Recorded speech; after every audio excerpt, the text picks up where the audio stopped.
Teacher signing day, May 10th.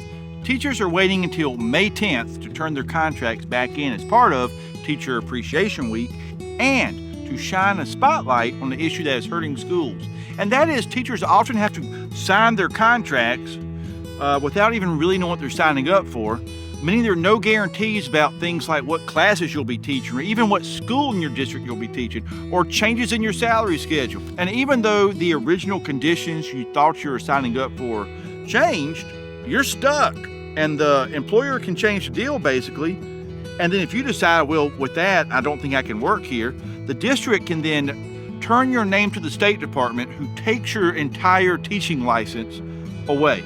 Now, your district will probably ask you to turn this back in as soon as possible because, yes, that does make it easier on the districts, but only in the short term. So rather, we want to use Teacher Signing Day as an opportunity to offer simplistic language changes to contracts that will have long-term permanent solutions. And the nice thing is these changes won't cost taxpayers a dime, and it doesn't require an act of Congress. Paradoxically, districts that do support this opportunity to work with, not against their teachers, will long-term solve their problems of high teacher turnover. Look, get to know what's in your contract, because every district has different nuances that need to be solved. One thing across the board, though, is other duties as assigned.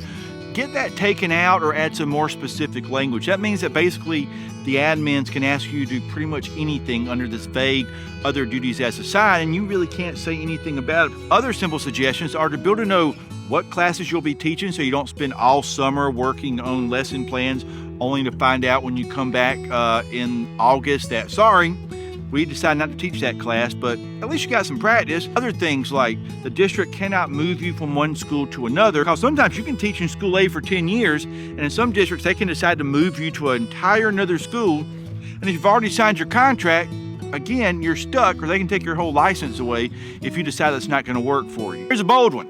I promise the district that puts in writing they will not go after their teacher's license if the teacher decides to leave the district for another job that may be closer to home, similar job, but hey, we're not going after your license.